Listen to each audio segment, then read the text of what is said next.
اصل حرام يعني 7 دقايق. هي اللي قالت والله. طيب نقول بسم الله الرحمن الرحيم. We will start session number 5.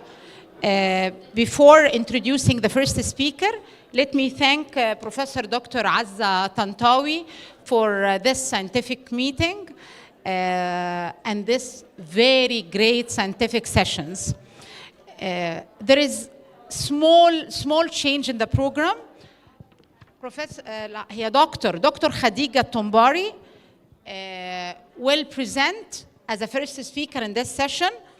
معلش sorry from the next session, but she is moving from one session to another.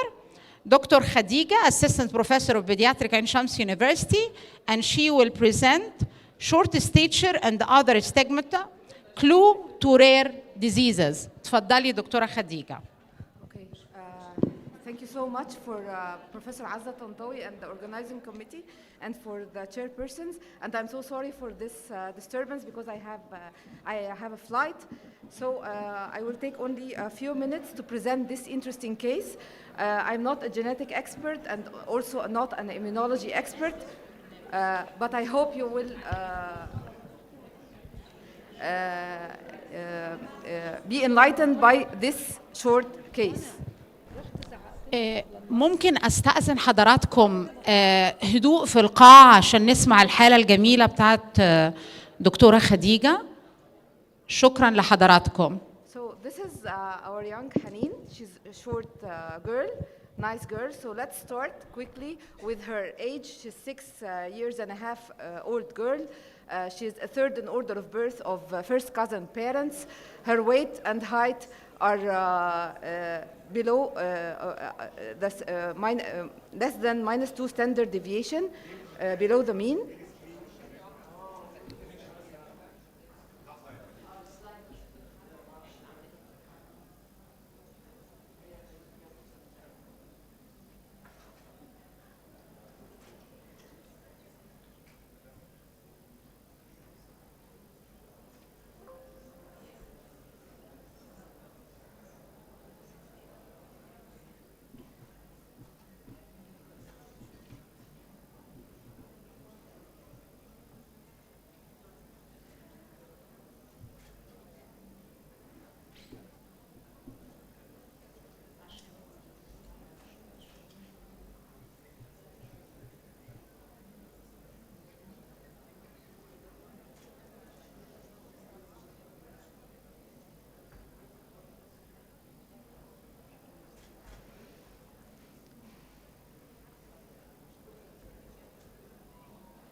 خلاص اشتغل.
Sorry for this delay and sorry for the technological errors.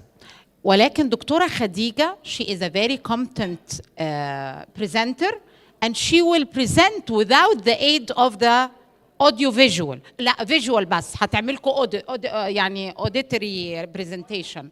يلا بقى طب خدي المايك.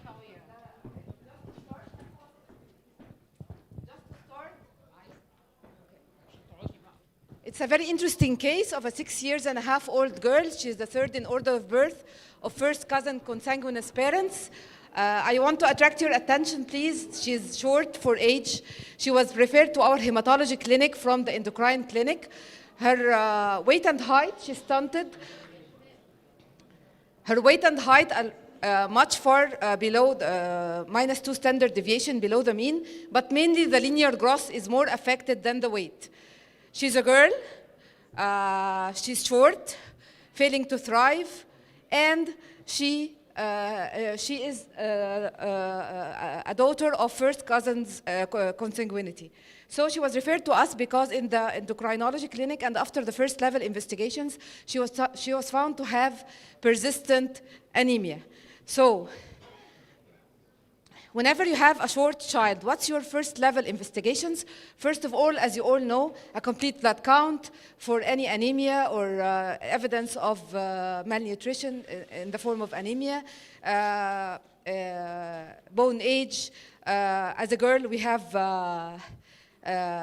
karyotyping chromosomal study for Turner syndrome and stool analysis for infestation, and because there is anemia, mainly microcytic, it was 9.6 with an MCV of 66, so microcytic hypochromic anemia, so a stool analysis for infestation or for occult blood in stools. An iron study, okay. So this is Hanin, weight and height, as you can see, -2 SD for the weight and more than -3, below -3 SD for the height. She looks well, she's intelligent for her age. We cannot get the paternal height because the father is not available, but the mother is not short, she's 167 centimeter. What's the significant history? At birth, she was normal. As I said, mainly the linear growth was affected more than the weight, but she was referred to us because of anemia and hepatosplenomegaly with significant spleen about 5 fingers below the costal margin. Another significant clue in the history is a sibling death at the age of 4 years with pneumonia and hepatosplenomegaly and anemia as well. So what are the clues in any history to short stature? As you all know, low birth weight for small gestational age, neonatal hypoglycemia, and micropenis if a boy for growth hormone deficiency, sometime prepresentation, hypopituitarism, headache, vomiting, and visual problem, pituitary and hypothalamic space-occupying lesion, polyuria for chronic renal failure and RTA, diarrhea or GIT symptoms for malabsorption. We excluded all this, except for the anemia.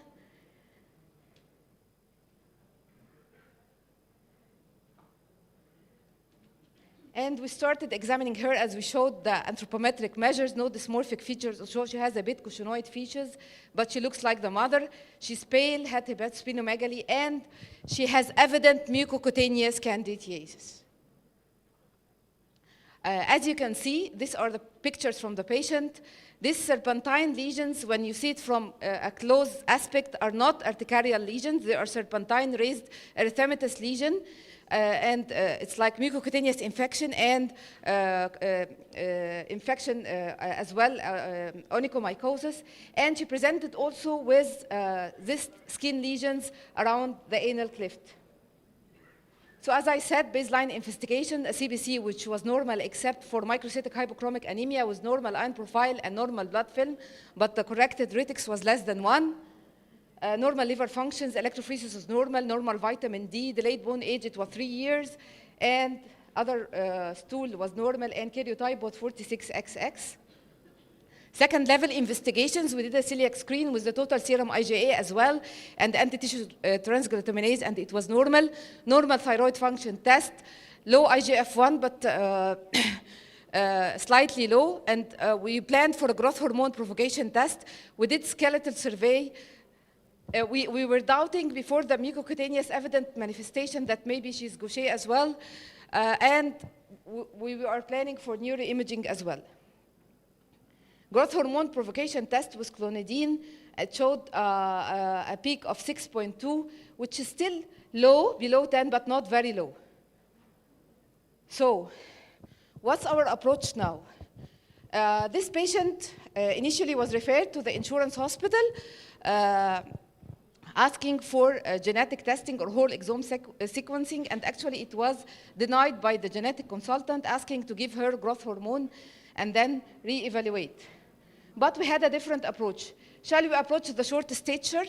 No. Shall we approach the mucocutaneous candidiasis or the hepatosplenomegaly? We decided to approach the mucocutaneous candidiasis. So what's chronic mucocutaneous candidiasis? It's a heterogeneous groups of syndrome with features of fungal invasion of the skin, nails, and mucous membrane, not deep fungal infection, and they are usually resistant to topical treatment. Recently, starting 2005, there were several new monogenic disorders that have been associated with chronic mucocutaneous candidiasis. As you all know, the IR gene, which we all know the autoimmune polyendocrinopathy, but there are other genetic forms, mainly the gain of function of STAT mutations causing this skin manifestations with other systemic manifestation, and another immune condition, the CARD9 mutation predisposing to the same with invasive fungal infection and deep dermatophytosis. Just to skip this, but mainly we are going to talk about the T helper cell 17. We thought about the history of SIP death. Maybe this is immune deficiency. We will hold the growth hormone treatment for now and check if this patient has features of any immune deficiencies associated with chronic mucocutaneous candidiasis. As you all know, there are some important primary immune deficiency inherited disorders, including STAT3 mutations, which is an autosomal dominant form with hyper IgE. It was excluded primarily in this patient because we didn't have significant eosinophilia, and the IgE level was even below normal. It was not elevated at all. It's usually manifested by recurrent cold skin abscesses, sinopulmonary infections, and dermatomal herpes zoster. Gain of function mutation of STAT1. STAT1 is a very important step in the cytokine production and the protection against fungal infection through activation of T helper 17 and release of interleukin 17 and the fight against the fungal infection, and it's characterized by sinopulmonary infection, mycobacterial infection, and Mendelian susceptibility to mycobacterial disease and herpes viridi family infection. It also has other associated symptoms like endocrinopathy, insulin-dependent diabetes, hypothyroidism, hemolytic anemia, autoimmune hepatitis, different cytopenias with different ages of presentation. Dectin-1 mutation, autosomal recessive, CARD9, it's also invasive fungal infection, interleukin 17 RA deficiency, ACT1 deficiency with superficial bacterial infection, and as you all know, the autoimmune polyendocrinopathy, candidiasis, and ectodermal dysplasia, which is autosomal recessive. And we have several patients in the diabetes clinic with this gene mutation. It's an autoimmune disease with autoimmunity to interleukin 17, interleukin 22, autoantibody to interleukin 17, and usually characterized by hypoparathyroidism, usually in the adolescent age, and Addison disease. And we have to have at least 2 of these criteria with the mucocutaneous candidiasis. So we decided to go for viral screening, especially HIV, as you all know, can cause some manifestations like this. It was negative. Other viral markers as well was negative. Her immunoglobulin levels were within normal, and IgE was 1.5. The lymphocyte subset panel as well was within normal without going through the details. So what's next? What do you think we have to do next? We asked for whole exome sequencing, and actually we referred the patient to the insurance hospital, and with the help of Dr. Nagleh, thanks for her, she got approval. Actually, she approved the test. However, still the genetic consultant in our hospital deferred the test for a while just to follow up the patient, and she said give growth hormone. Again, we are discussing with her growth hormone and its is the patient is going to respond to growth hormone? There is any like liability for lymphoproliferation with this splenomegaly? This is the possible diagnosis. We cannot send the whole exome until now, but these are the possible diagnoses we thought about. However, the patient didn't meet the criteria of autoimmune polyendocrinopathy. STAT1, which could be the mutation of the patient has. We have two forms of STAT1 mutation, which is very important in the cytokine production. Gain of function mutation and loss of function mutation with different phenotypes. The gain of function mutation, which we are suspecting, impair the nuclear disfiguration of activated STAT1, and this lead to impairment of T helper cell and interleukin-17 deficiency. And these patients usually develop repeated candidal infection, viral infection, bacterial infection, and sinopulmonary infection. And it's reported that the other child or the older sibling died with severe pneumonia. Topiana et al. Studied from 5 different continents to 174 patients with reported gain of function of STAT1 mutation, and most detected abnormalities or infections were lower respiratory tract infections, sinusitis, skin and soft tissue infections, cellulitis and abscesses, with strep and staph and pseudomonas being on top of the infections. However, mycobacterial infections were reported in less than 6%. So what can STAT mutations, how can STAT mutations affect our body? Through infectious and non-infectious presentations. Infectious, as we mentioned, sinopulmonary, candidal, fungal pneumonia, mycobacterial disease, cutaneous mycosis.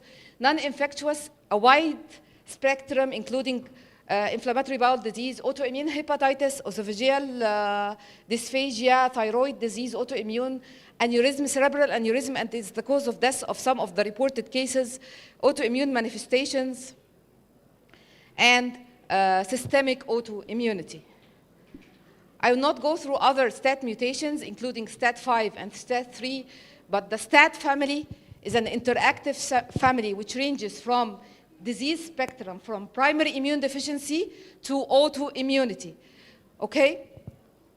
And this figure can show you that STAT interaction, STAT1 gain of function or loss of function can cause, gain of function especially can cause chronic mucocutaneous candidiasis, and these patients sometimes have hypothyroidism, although it was normal in our patient, and have growth failure, which affect the stature, as we mentioned, mycobacterial infection. STAT5B is usually associated with growth hormone resistance and failure to thrive, as well as STAT3, which is loss of function mutation, will have the hyperimmunoglobulin G syndrome, or the gain of function mutation will be associated with autoimmunity. So we are done. This patient, we refused currently giving growth hormone therapy. We will go through these options. Can we give growth hormone therapy with systemic antifungal because they don't respond? Give only systemic antifungal. Explore other causes of splenomegaly and chronic mucocutaneous candidiasis, or whole exome sequencing. We are in shortage of money. However, we are trying to collect money to do the whole exome sequence. And thank you so much for your time, and sorry for disturbing the schedule.